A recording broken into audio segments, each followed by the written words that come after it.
Average white band there, and I've got work to do. I've got a gig is one of the lines on that. And the man sitting opposite me had a gig. He had a gig when he was a kid, of course, when he was a teenage Sex Pistol. Oh, that's me, yeah. Glen Matlock, and he's written about that. And he's got a new book out called Glen Matlock's Sex Pistols Filthy Lucre Photo File, to give it its proper name. I don't know if it spells something if you take the things out. We'll have a little look at that. On a postcard, please. We'll have a look at that. And Glenn's here to talk about it. Glenn, welcome to the show. Hello, Robert. Nice to see you again. We'll go back to the early days first of all, but when it was mooted back, what was it, 96? The Filthy Lucre to the Yeah, but we spoke about it in 95. I actually went to LA. A mate of mine said, I found this fantastic singer. In fact, it was a guy called Calvin Hayes, who's Mickey Mouse Son's friend of mine.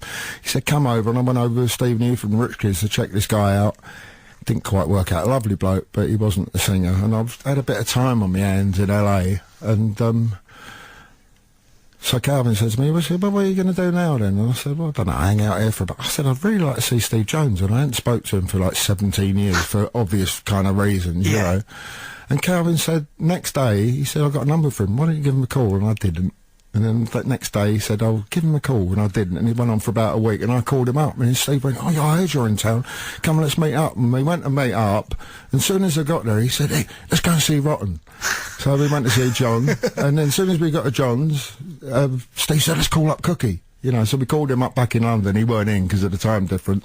We went out for lunch, and Paul called back, and it's kind of set a train in motion, you know. Had you been nervous about it? Because obviously, you know, it hadn't ended amicably. No, not at all, you know, and I don't know that it was really down to me to call everybody up, but I did in the end, you know.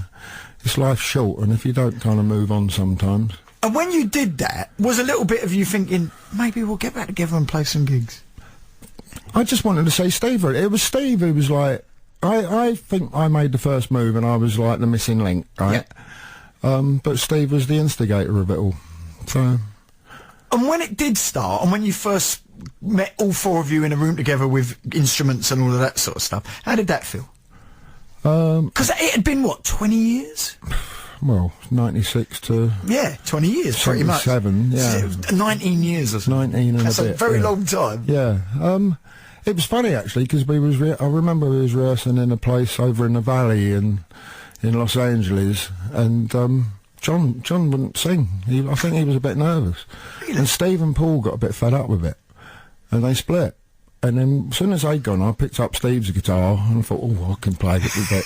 And just me and John went through the set. But the funny thing was, there were some blokes outside, as there are normally outside here, for autographs and things. Yeah. And I think they was ear-holing at the door, and they heard somebody playing guitar, and I must have thought, Steve's gone downhill a bit. But it kind of broke the ice, and then after that, we all slowly started getting back up to speed. Did you have to relearn the songs, for example? A bit. Some of them you hadn't even really, well, a couple you hadn't even played on originally, I suppose, of the later thing. Yeah, but it was stuff that I'd helped write in the first place, you know. It's not hard song, it's not rocket science. It's rock and roll. It's rock and roll, and it's the attitude you do it with, but they're pretty straightforward songs. I think the thing to do is, with bands, especially something like the Pistols, is not play too much. I think maybe back then I was guilty of playing a little bit too much. Oh, look, I can really in terms play of the bass and stuff. Yeah, you know, maybe putting in some runs. I always thought, like Steve and Paul, what they did sort of was the sound of the band, but it was very kind of black and white. But what I did on the bass kind of gave it a bit of colour, but maybe sometimes I gave it a bit too much. You know, some of there's all Pistols aficionados out there. There's it's called the Spunk album, basically.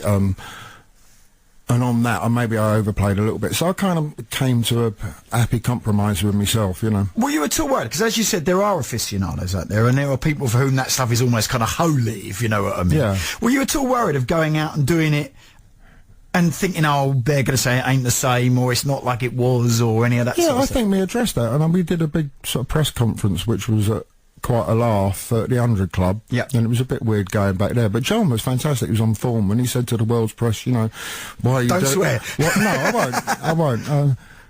But he said to the world's press, well, you know, why are you doing this? And he said, well, we've come for your money, you know. And he's just really on the ball. It was great. So he turned it around, and we kind of readdressed what everybody else was saying about it. And we did it on our own terms.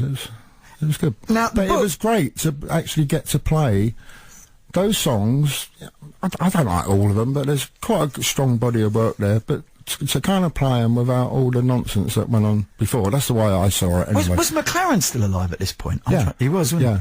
In fact, Paul was funny. When we was rehearsing in LA, we had to do press, and we all split up, you know, to do our own thing. I overheard Paul saying to some bloke, you know, that, Malcolm called me up and said, you know, oh, can I manage you again? And Paul said, well, I don't think so. And I said to Paul afterwards, I said, is that true? And he said, might be.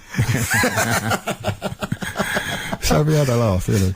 Now, the book is a kind of collection of photos and ticket stubs and press bits. And did you collect all that stuff? No, I didn't collect stuff. I'm not. I don't want to be seen as the Bill Wyman of the Pistols, or even the Mick Jones. Or even the Mick Jones that he's talking about.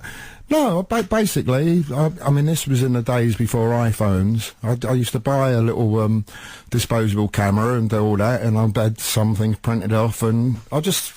Every time you clear out your suitcase from one leg of the tour, you put it in a box, and then it'll get full up, and you maybe get a bigger box. I didn't want to throw it. It's not stuff I collected, it's stuff I didn't really want to throw away.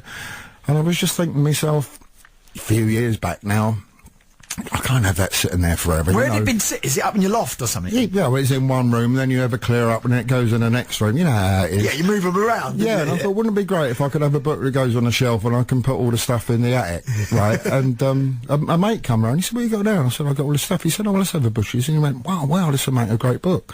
I said, well, it'd be kind of nice to do it. And he had a couple of mates I went to speak to about it. But that's quite a long while back now. I was going to say, it's taken you a while. Well, there's been no mad rush, and in a way, I should almost be taking even less of a rush, because in 2 years' time, believe it or not, it's 20th anniversary of the Filthy Luke tour. How time flies. God, don't it? And in that time, we've been in the Premiership, and we've been down again, and we might go up again. And we've seen each other most every other Saturday walking along Shepherd's Bush.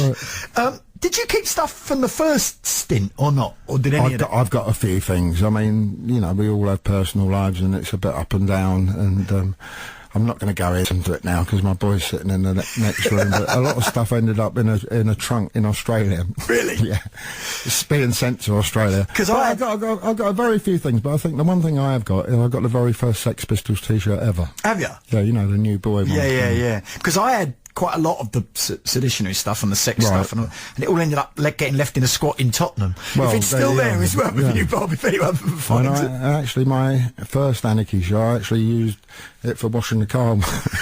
Well, you didn't think back then, you know. Well, it's different for me because there was different connotations, and you kind of want to get rid of stuff, you know. I used to love the Karl Marx shirt in particular. Yeah, well, that was the one. Yeah. You did. You cleaned the car with that. Got a lovely lustre on the bonnet. That's a very good thing. Has it been mooted doing it again?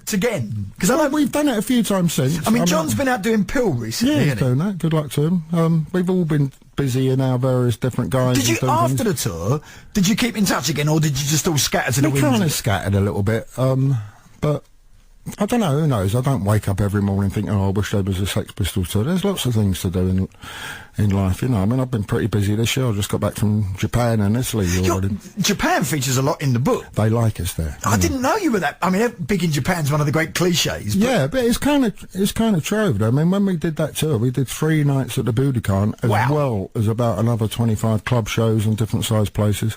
And in the book, there's a funny little story. We was in Osaka, and I think it was a Saturday afternoon. Me and Steve went for a walk. Opposite the hotel, there's Osaka Castle. It's like a fantastic Shogun-style castle. I was walking around, and this kid recognised me, and he goes, Glen Matlock, you wait, right? And he give you little gifts there all the time. And he went in the gift shop and come out and he gave me an Osaka Castle mug. Right? But by this time, there's all these other kids turned up, and they've all got their kind of Beatles, you know, the Chairman Mao kind of things on, and there was hundreds of them. And me and Steve slowly started walking away, and we got a bit faster. Next thing, we're legging it around the moat, chased by about 200 kind of. It was fun. It was like a Benny Hill show. Do you like touring still? Yeah, I do. I think it's great because you get, well, wherever you go, you know, whether it's a big gig or a little gig, it's kind of nice because you're the centre of attention, that thing. You're with the people who know what's going on, so you're not a tourist. And you get to see the world and meet people on somebody else's shilling. It's I guess the only thing is, as we get older, your tolerance for kind of airport lounges and hotel. Yeah, but as you get a bit older, you can move a bit forward to the front of the plane. There is that. That helps. What was that? Never explain, never complain, never turn right on the plane. Exactly, That's the old saying. Not always, but, that's what you aim for. That's definitely what you aim for. So the book is Glen Matlock's Sex Pistols Filthy Lucre photo file, and there's this version that I've got, because I'm down with the masses, man. Right. But there's also a posh one, isn't there? There's going to be a posh one coming out. To be honest, I've been so busy this year, I've kind of got to get all the SP on when that's coming out. I know that's coming out on the 10th of March. Right. It's available on Amazon. And there's also, can I read out a website as well? Yeah, go on then. It's coming out on Ferruli Books, and it's ferrulicodex.com. So if you want to check that out, you can do. And we were talking about, cleaning your car with the first sex T-shirt and all of that sort of stuff. The prices of some of that kind of stuff, not just the clothes, but, everything from that era is quite extraordinary. Yeah, I know. It's museum stuff now. It is, yeah. It's crazy. Because there wasn't that much. No. And there's a lot of knockoff stuff as well, especially in Japan, there's a lot of it. In fact, I remember on that tour, we went to Japan, and Steve always knows somebody who knows who's a bloke a bit like that kind of thing. And we went to meet some guy, I think it was in Nagoya, who had all this knocked off stuff all boxed up in Let It Rock boxes, which was never there in the first place. But it was really cold out. He said, Glenn, you can have anything that you want. And I got a nice blue V-neck sweater out of him because it was cold out. So. Lovely stuff. Glen Matlock, it's always a pleasure, mate. All right, thanks, Robert. And Rangers. Well, I reckon get Remy back, Yeah. But why keep signing midfielders when you can get a few strikers? Let's see some goals. But as somebody who was trying to rub my nose in it the other day on Facebook, we're still fourth with a game in hand. So. We are indeed. And, and we're Rangers fans. We're used to this. Glen Matlock, it's always a pleasure, mate. Robert, thank you very much.